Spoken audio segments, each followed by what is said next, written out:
Welcome to the Heavy Spoilers Show. I'm your host Paul, and in this video we're letting the spice flow. Dune Prophecy is now here, and I'm very excited to talk about the series. Over the next 6 weeks, we'll be breaking down the episode to talk about everything you need to know. I'm ashamed and slightly proud to say I've read through Dune 7 times this year, and I've gone through all the sequels and the House series prequels. I am in love with the Duneverse and can't wait to talk to you guys about it. Make sure you subscribe so you don't miss the breakdowns and hit the thumbs up if you enjoy it. If you want to catch up on the films after this video, we also have a 2-hour in-depth analysis on both parts. However, what I like about the series is that you don't really need to know any of that. Dune Prophecy is a prequel to the story and it takes place 10,000 years prior. Now in the Duneverse, years are counted as being AG. This is after the Spacing Guild was formed and it allowed humans to travel out through the universe. No one knows exactly how that translates to our time, as the appendices state slightly different dates. This is after the Spacing Guild was formed, which was a massive thing that helped to basically expand humanity throughout the universe. The universe also works on a standard calendar, so they're able to account for all the different planets. Earth takes 24 hours to spin on its axis, and thus that's a day on our planet. Somewhere like Arrakis though would be completely different, so they had to come up with a standardized clock. The universal calendar is actually 20 hours shorter than an Earth year, and they also don't mention leap years. So over thousands of years, this mounts up, and Dune Part 1 is roughly 23,000 AD. That takes place in 10191, with this being about 10,000 years prior to get us roughly at 191. We do get some text later on that places this at 10148 years before his birth, but no exact specific year is given. Now we open in a similar way to how the films do. In both, we had a line of text sung to us in the Sadokar throat singing. When the movies dropped, it was theorized this was actually the God Emperor Leto Atreides looking back through his genetic memory and thinking on the past. In case you don't know, when someone ingests copious amounts of the water of life, they then get access to their genetic memory. This allows them to tap into the memories up to the point the next person was conceived. So they inherit all the things they know, all of their experiences, and it just gives them a vast fountain of things to pull from. Now in the case of Alia, she got these when she was a fetus. Thus she was born without a true personality and was open to possession from the ghosts within her bloodline. Still though, it's a powerful way to pass on knowledge, and it's why the Bene Gesserit carry out this ritual. Leto ends up becoming the God Emperor, and he's basically able to tap into his genetic memory at any time. So it has been believed that that was him at the start going back through things, but let me know below exactly what you think. The words we get here discuss how victory celebrated in the light, but things are won in the darkness. This is symbolic on a number of ways, and it basically sums up the Bene Gesserit. Based on the Catholic order Jesuit, this group of space nuns were Herbert's comment on religion. He felt that faith was often intertwined with the state and people were controlled through religion. By the time we get to Dune, they've sowed the seeds of prophecy and have convinced people a saviour's coming. This will be in the form of the Kwisatz Haderach, who will be the supreme being in the universe. For millennia, they've built up this religion, and it allows Paul to fit into the role. This ends up backfiring on them though, and in doing so, they've created a monster. No spoilers for Dune Messiah. Now, in order to do this, they've also cultivated bloodlines throughout the thousands of years they've been operating for. Sometimes they do this by marrying a househead, or simply through collecting their seed, which they do through sex. That's something we saw with Fade in Part 2, and it's also why Jessica was sent to Duke Leto. But why are they doing this? Well, the houses all operate with men on the throne. Women aren't allowed to make the big decisions, and it's all men who lead things in official capacities. So even though we have an empress in the episode, Law decrees her husband would be the one who makes the decision. That's even if you marry someone who's 9 years old, and I'm getting the word nonce. The Empress would obviously push and tell them what to do, but to outsiders, he'd be leading the charge. In the end, he dies, and this could help the Bene worm their way into power. As we hear, the plan is to put one of their own on the throne, and potentially this might open up the doorway. However, it is shut down before they get married, but you can see how things might fall into place. Now initially, the Bene were just selected as truthsayers, which are basically human lie detectors. The book describes a truthsayer as a reverend mother qualified to enter truth trance and detect insincerity or falsehood. This is something we see happening in the episode with the Bene senses heightening. A truth trance is said to be a semi-hypnotic trance induced by one of several awareness spectrum narcotics in which the petite betrayals of deliberate falsehood are apparent to the truth trance observer. Now if you're an emperor, then it's important to know if the person in front of you is telling the truth. However, what this has done is open up a position that allows the Bene to put themselves next to the person in power. You've got a sexy mysterious lady beside you all day long. You know, that might be a way they can attain that seed. On top of it, they also also earn their way into being trusted counsel for the figures. So in the end, they get control, but they have to do it in the shadows. This is what I take the darkness is referring to and how they're fighting this battle in the shadows. The episode itself is titled The Hidden Hand, and the Bene are a guiding force pushing people forward. The group also communicate through their hands at points, and this is used to relay messages. Obviously, if you interpret it another way, then make sure you drop it in the comment section below. Now this is also shown to us initially in high contrast black and white. This reminds me a lot of Gedi Prime, and at the center of the show we have a Harkonnen. Though the planet doesn't appear in the episode, I do think these colors were used for a reason. This then transitions into embers burning against black, which is iconography that appears repeatedly throughout. The Bene feel like destruction's coming in the darkness, which you might end up causing it. Now in the opening we see the Butlerian Jihad, which is one of the major events in the Duneverse. This is mankind's war against the machines, with it basically being what happened in Terminator. There were even some theories that The Matrix was a prequel to Dune, but if I talk about why beyond that, it's gonna spoil Messiah. And no Dune Messiah spoilers. We know that humans created AI though, which slowly started to take away their need to exist. The machines handled absolutely everything, and thus people worked their way close to extinction. During this time rose an AI known as Omnius the Evermind. It set itself up as the AI overlord that ruled over Earth. It also created copies of itself that it planted as leaders around the universe. These were on planets known as the Synchronized Worlds, which it ruled along with its lieutenants, the Cymex.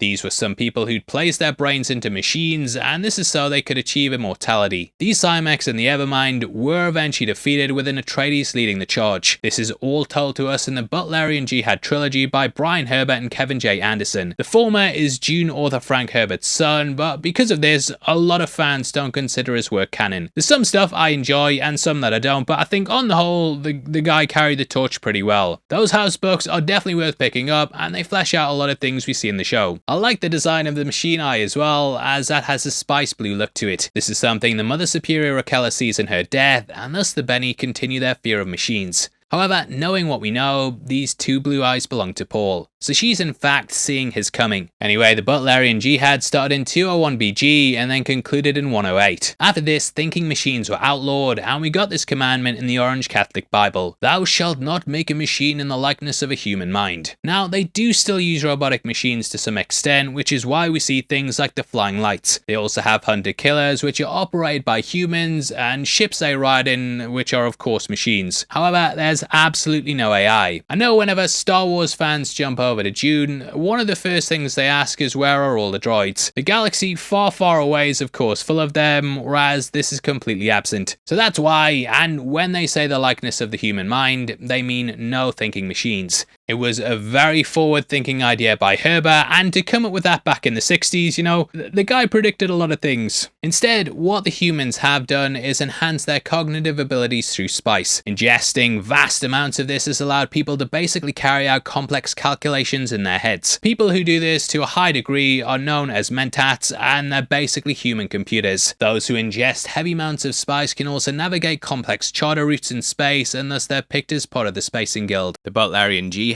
has a touch of irony to it, as humans were brought down by machines of their own making. In the end, the Bene Gesserit make Paul, and they're brought down by him as well. We have this cyclical thing happening as the blue-eyed machines came forth and started a jihad, which is mirrored in Paul, who gained blue eyes and started one too. Now, upon witnessing the war, we also hear the Harkonnens deserted the fight, and they were branded as cowards. Banished to a desolate world, Valia Harkonnens vowed to change history, and to do this through her own means. She says the history written by the Atreides is a lie, and this all ties into that opening. Creating a covenant of women with powers, they've built a network of truthsayers that influence the Imperium and can govern the future. In the house books, we had several chapters with Jessica where we watched her go through the training. It was extremely intense, and we saw she was hand-selected by the Order to go infiltrate the Atreides. However, she and Leto fell in love, and thus their plans started to fall apart. In the end, we know Jessica was instructed to have a daughter, with the plan being they'd wed Feyd-Rautha. This would then be the end of the plan, with the child being picked to be the Kwisatz Haderach. However, in her having a son, this meant their plans were ruined, and Paul was able to go and lead on without them. In the end, the Bene are pretty much shut out, and they fall because Paul leads without them. So spoiler alert there, mate. None of the plans in the show really pay off for them. Now, this series is based loosely around the events that came out of Sisterhood of Dune. There we saw the aftermath of the Butlerian Jihad and had the Butlers establishing themselves as the Corrinos.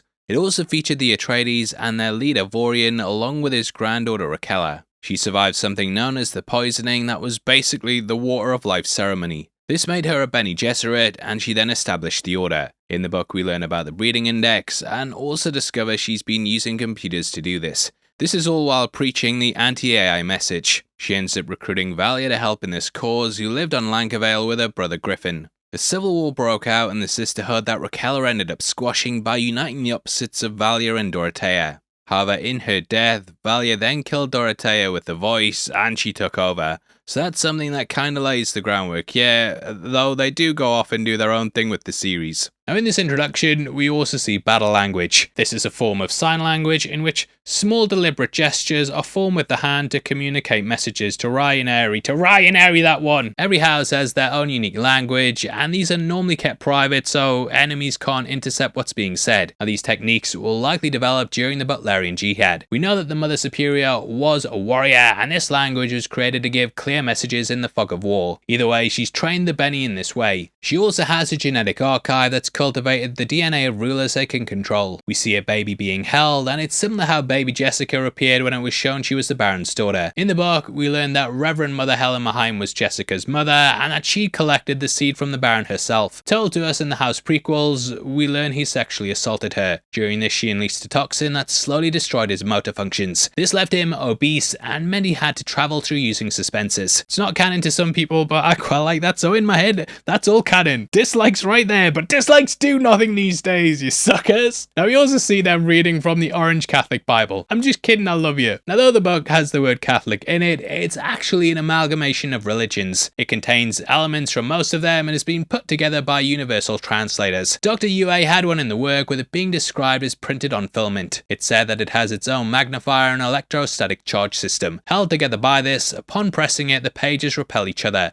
The charge then moves ahead as you read it, so you never need to touch the pages with your fingers. This seems to be more like a basic version, though they do have lights and magnifiers for it. Now as Mother Superior is dying, we get a bird's eye view of a holy bowl of water. This creates the image of an eye, and moments like this are laced throughout the episode. When the mother goes into her vision, we get a close-up of her eye. This then changes into the son of Arrakis, and the sandworm's mouth creates an eye shape as well. We also get a vision inside its mouth, which too creates an eye shape. The Covenant Castle also has an eye at the center of it, which we see better with a top-down view. That pool later on is shown to us in a vision where it also resembles an eye. We also have the sun appearing like a pupil with the lens flare around it also appearing circular. The final shot of the episode has us going into an eye, and it continues this motif throughout. Eye imagery is used to highlight foresight, and Dune is of course based around prophecy, like Dune Prophecy. In the bowl there's trembling water, and this is mirrored later on when Valia uses the voice. Called to the mother, she's appointed as being in charge, but we see how her leadership's discounted. Valia in the opening talks about how there's zealots that don't believe in controlling the bloodlines. Valia ends up killing for this, and she plants herself as the leader of the Order. Undisputed. Now in the Mother Superior's death, we get some really interesting imagery. The planet transforms to Arrakis, and the castle's destroyed by a sandworm. Symbolically, this is a nod to Paul, who uses Shai-Hulud to carry out his bidding. Shai-Hulud's the Fremen name for the worm, and these creatures are seen as being like gods. In the end, Paul will help stop the influence of the Order, and he'll do this by seizing Arrakis, so it's a great way to depict it. Now it could also be interpreted as being tied to Desmond Hart, as this worm crashing in looks similar to what happens to him later on. After this though, we see skin burning, which may be a nod to the nukes used by Paul. The convention stated these were off limit, and that using these would spell death for a planet. Said planet would be bombarded with atomics by the Landstrad until the entire surface was a barren wasteland. However, Paul used them on Arrakis, which is the only place one can harvest spice. Thus the guild were left at an impasse and powerless to stop him breaking the convention. That's one way to take it. However, it could also be what happens with Kasha, as we get focus on her hand later on when she's burning. In her death, the embers burn out, which also appears like how they do in this vision. We also see a hand covered in blood, which is akin to the blood dripping on the sand in Paul's visions. There he was following his mother into genocide, though its use here may be for something else. Along with this, we see the long red dress that the princess later wears. There's also the Emperor's throne, and lastly we cut to the stars and see blue eyes glowing amongst them. I believe that this is from when Paul takes the water of life, and it's said his mind expands past time and space. In the David Lynch film, they depict it as him literally staring across the universe, and it's possible that this is what she's seeing. Now this scene is also akin to the Water of Life one from Dune Part 2. It's basically a succession scene in both, and it helps to depict the passing of the torch. Valia tells the other girls, and we hear, "A holy judgment brought on by a tyrant."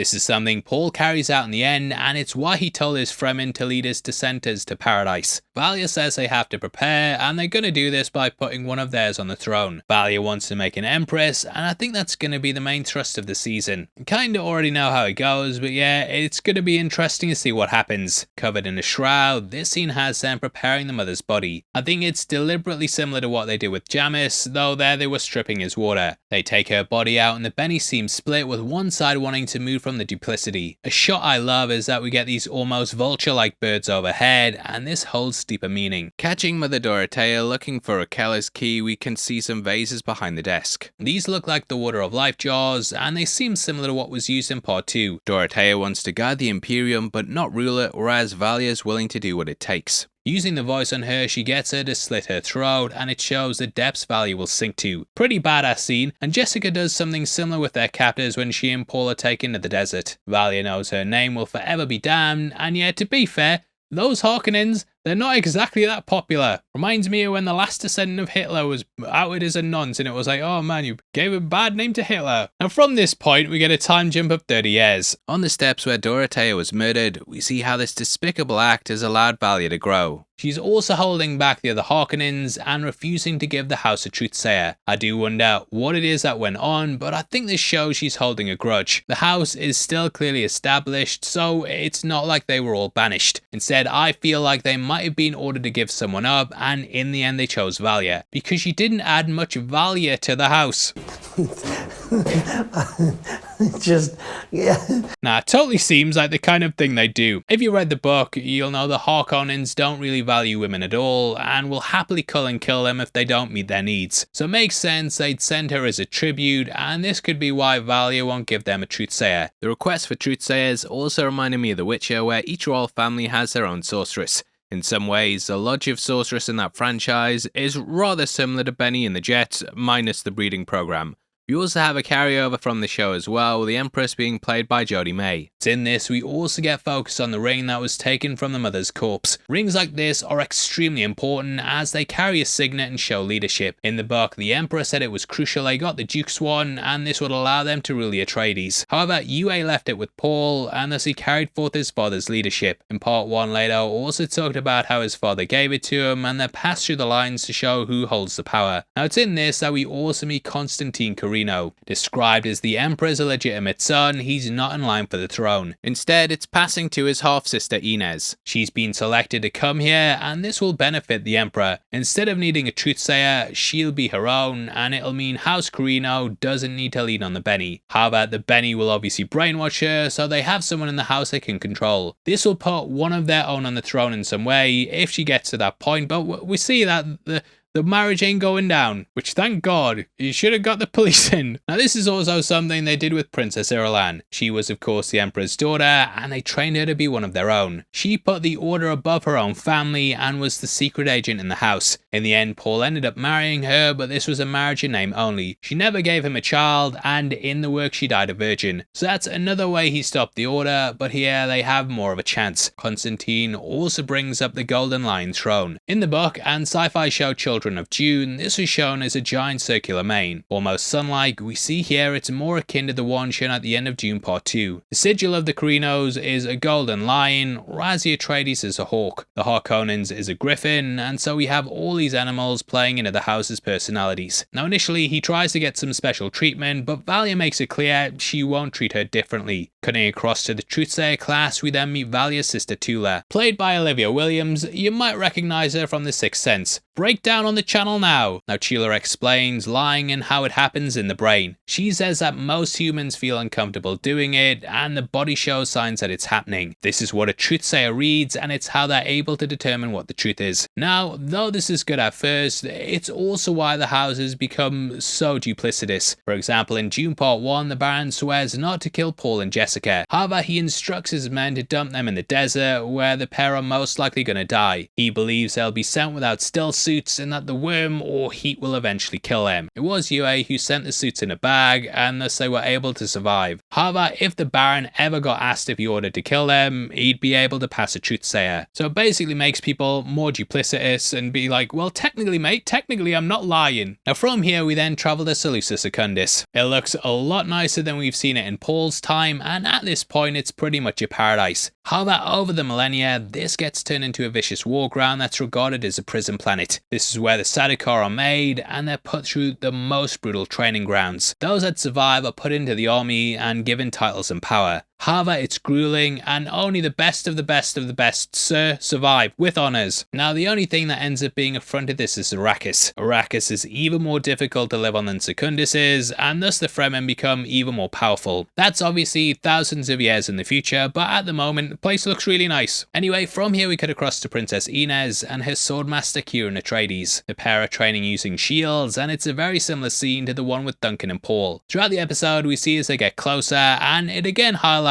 that most of the marriages are only in name. Even the last paragraph in Dune is Jessica telling Chani that though they're concubines, history will remember them as wives. It's Irulan who's the face of the marriage, but it's all in name only. That's a similar relationship we're getting here, with Kieran being the one who Inez is in love with. Now on Salusa Secundus, we see a meeting in the bones of a whale. In the Duneverse, we have several species of them, with their bodies all providing valuable minerals. The Beyondax whales had priceless fur, which we often see used in the clothes. This is taken on Harkonnen controlled worlds, and we later see Harris Harkonnen pitching the fur. While the Harkonnens are simply a minor house and easily brushed off, the pitch about the benefits of whale harvesting hints at how they'll become a major immense power like we saw in Dune Part 1 and 2. They mined all the profits from it, ethics be damned, and through brute force made their way into being a great house. Watching the Emperor meeting with the head of House Rachesi, we see as the former is given a fleet of battleships as a gift. I love how we see the sisters communicating with each other though, and the pair are only really loyal to the Order. They talk about how House Rachesi aims to take Arrakis, as this is a key planet in the universe. The Bene likely plan to kill him after the wedding though, and thus they can easily manipulate the boy. Plan doesn't go that way, but we are seeing the plans within plans. Everyone's kind of gunning for Corrino though, with the Duke wanting a room in the palace. As we know though, the Corrino's whole power for millennia, and Emperor Shaddam is descending directly from Armstrong's character. It's a Christopher Walken. Now at the temple, we see the Bene going through their martial arts training. Sort of reminds me what you see with Buddhist monk training, and it's about honing their minds and also their bodies. Motherly figures are something we see here, and this is also reflected with Empress Natalia, telling her daughter she should follow her lead. It's clear that Inez is up for manipulating people as much as the Bene are. Now at this point, we're introduced to Desmond Hart. Very little is known about him, along with the Hart family. Even the character synopsis, it doesn't really give much away. All it says is that a charismatic soldier with an enigmatic past who seeks to gain the Emperor's trust at the expense of the Sisterhood. To me, he represents Arrakis, and we see this right from the opening shot of him. Wearing nothing but long sandy coloured clothes, we catch him walking up to the palace. We then get a top-down shot, and these moments are all reminiscent of Dune Part 2. There we had Paul walking to the temple, and then we got a top-down shot of him. In his hand he holds a cloth with something inside of it, and this is what the Emperor later finds at the holotable. Though we don't learn what he's really there for, I feel like he might be a Fremen insurgent. Played by Travis Fimmel, you might recognise him from Raised by Wolves. Guy's a great actor, and probably the most interesting aspect of the episode. For me anyway. He also has piercing blue eyes that are likely due to his closeness to the spice. They aren't glowing yet, but the substance has likely opened his mind, and that might explain why he's gone a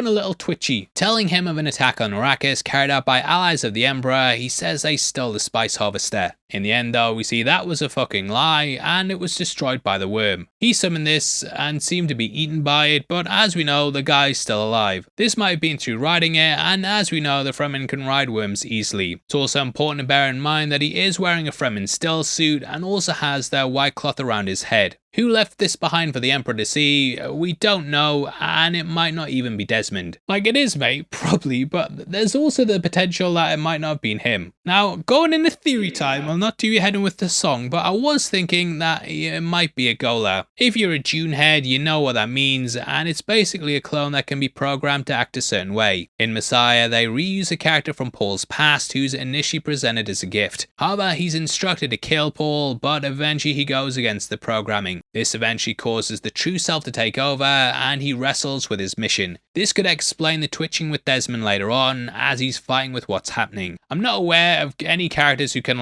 kill people with their minds, so I feel like there's another explanation for what's going on there. I think we're kind of getting into the way too complicated territory there with Agola though, and that would also kind of pre-ruin one of the cool things in Dune Messiah. So maybe they haven't done that, and we'll give more of our theories later on. And that's in the theory time. However, it's important to know that he passes the truth sayer, though she does say he at least believes it. His story is true, Your Majesty.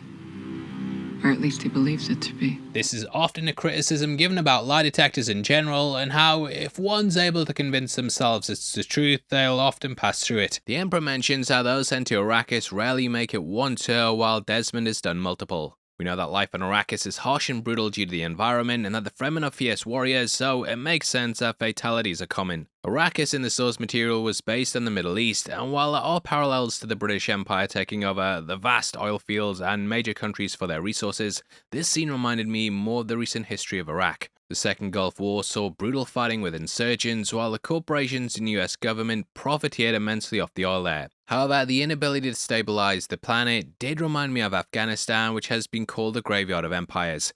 Britain, the Soviet Union, Britain again, and the US all failed to tame the country. Now what's suspicious is that Desmond wants an assignment at the palace rather than to be given leave. What this does is give him access to everything and means he's able to carry out his mission. That night we see as Kasha has a dream in which he witnesses cuts between someone walking in the sand with a red dress and then a Bene Gesserit one. I believe this represents the princess and the fact she's walking between both worlds. We also have the wedding fruit, which is now infested with maggots. This is going to be symbolic later on, as the wedding is of course going to be destroyed. There's also Inez screaming at her that she did this before the eye of the pool and transforms into the worm. Eyes appear once more, but we hear a machine-like voice. Kasha then ends up leaving after this, and she says goodbye to Inez. With the Emperor, we then see he goes back and forth with Natalia over the wedding. Natalia thinks they've chosen Inez to marry their son because his age means there's a long time before he ascends. This means Inez will have years in which the family can manipulate her. On the flip side of this though, the Benny want her as well. Also, second time this month, Mark Strong's played a pushy father, telling his daughter to act a certain way. We then see the sisters talking about the plans. Honestly, at this point is where the episode started to wane for me, and I kind of wish they'd cut down some of these moments. I really felt like it hurt the pacing, and the premiere, it didn't quite hit the mark for me. There were a lot of moments like this where I felt they dragged things out a bit. I know it's early days, I do think the show still has potential, but I think there's ways to just handle a premiere where it's almost like its own standalone thing. The Penguin and House of the Dragon are great examples where those first episodes really knock it out of the park. That's not to say it was bad, but yeah, I'm not sure how well this middle section will hold people's interests. Anyway, a ship comes in and we once more get the shaking of water. This happened with the Mother Superior's death, the murder after it, and now to show the return of Kasha. All happens before a big moment, and I feel like this water is very important to pay attention to. Water is of course a big thing on Arrakis, and it even appeared during Paul's vision of Alia, so it could potentially be all tied in with that. And yeah, keep an eye out if you see some water shaking. Like in Jurassic Park, it's very important. And the welcome platform also looks like an eye, and Kasha's come to tell them of her vision. Kasha worries that in holding up the plan, it may end up creating the one thing they want to avoid, which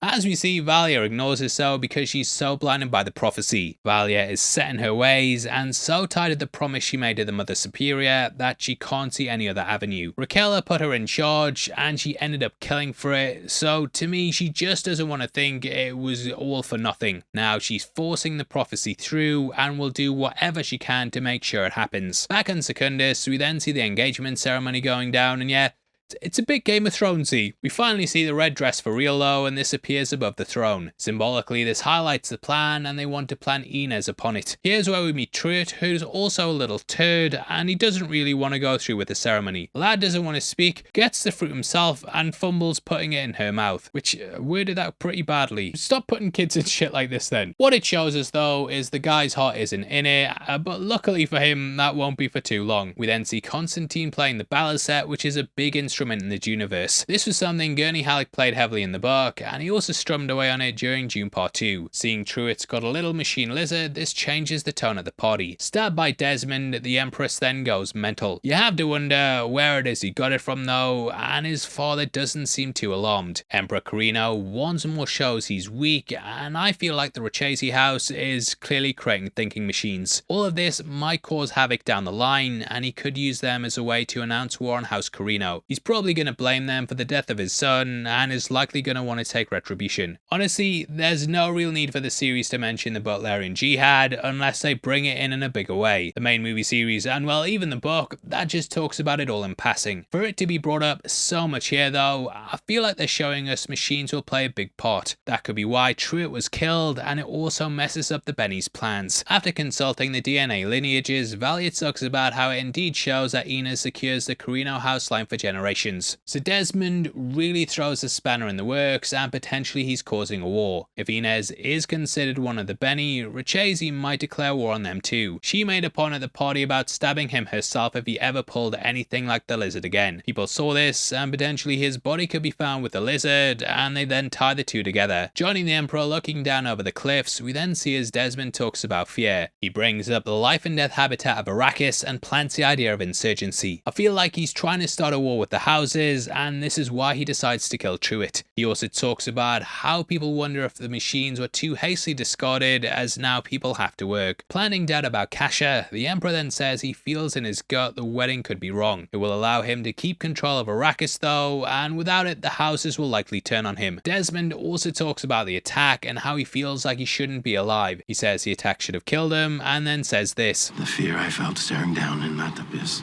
As we know, this was inside the worm, and he says he clawed his way out of the sand. I feel like he was sacrificing himself to Shai Hulud, and in surviving it, he felt like he had a purpose. The Emperor just sees religion as a refuge, but says he'll be a believer if he's freed from the wedding, which comes true, and I do wonder how Desmond's gonna play him. And we then see Inez going out to a club and coming across Kieran. There's a bartender with blue spice eyes, and this might come from her drinking spice beer. Only drink that they really mention in the book beyond wine, and also water. Either way, the pair then get it on, and it kind of becomes sort of Children of Junie, the 2000 series. If you've seen it, you'll know what I mean. Again, this was another part of the episode that I felt was kind of a misfire, and though I get the attraction being between them, I thought the handling didn't really fit the rest of the show, mainly down to the music. Beyond that though, it was at this point the episode really hit its stride for me. We catch the Bene lying in bed with this being shot in a similar way to how Paul woke up in part 1. There's a feeling of paranoia and suspicion, with the Bene even questioning each other, asking whether they're bunked up next to a parent killer. They also talk about their parentage. They touch upon how the Bene sometimes don't know their parents, and that was also the case with Jessica. Paul actually told her in the tent in the book, and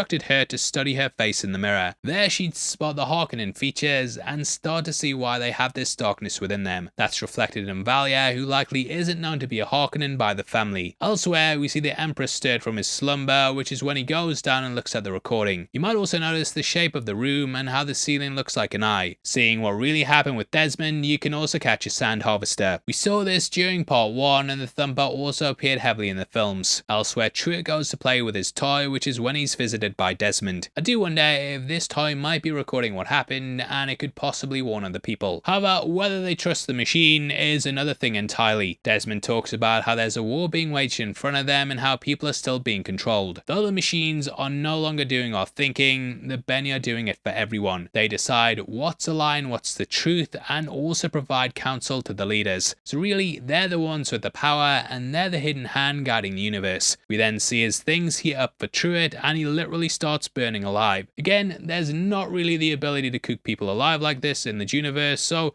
I'm not too sure exactly what's going on. However, the way Desmond moves, it makes it seem like he's doing it psychically, doing like a whole Professor X impression. Now, people can enter other people's minds, which we've seen in Alia. When she was taken to the throne room, she was able to enter Helen Mahim's mind. This was done through the genetic memory, though namely due to them both having access to the same people. So yeah, no idea what's going on, mate, and thank you for watching. I'm off. I'm off. I'll see you next week. Thank you. Now, if you want something else to watch.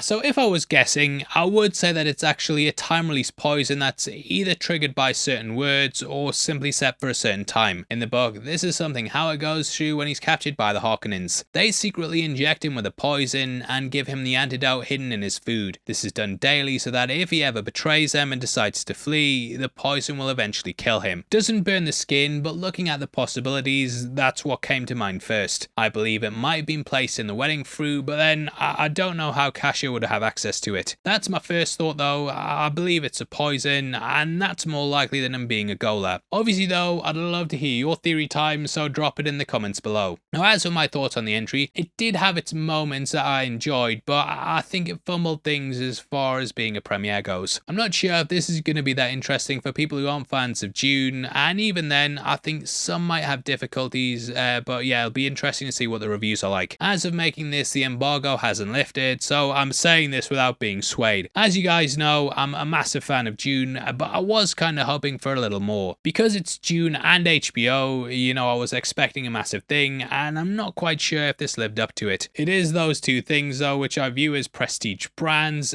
so because of that, I am going to stick with it. I am interested to see where it goes, of course, but I don't know if this was the killer episode I was hoping for. It's a shame because when I saw the Butlerian Jihad in the opening, I was like, we're back!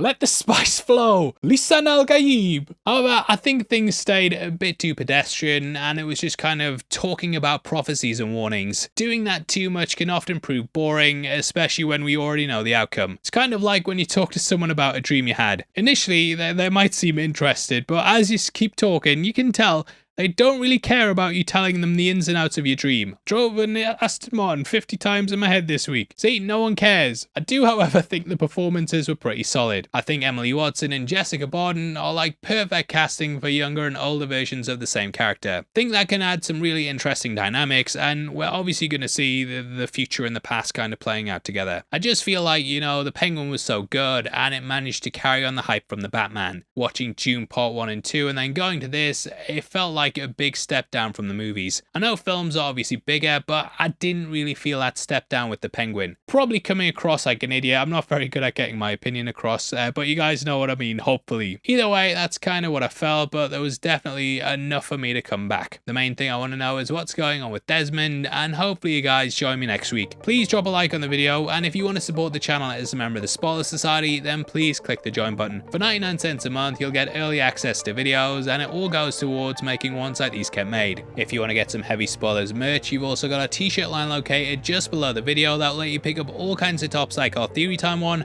House of Dragons stuff, Alien Chestburster ones, 007, Penguin ones and more. We drop new designs on there all the time too, so definitely keep an eye out. Now if you want something else to watch, we've got that 2-hour breakdown of Dune Part 1 and 2 on screen right now. Very in depth, goes over everything, and hopefully I see you guys over there after this. With out of the way, thank you for clicking this. I've been your host Paul, you've been the best, and I'll see you next time.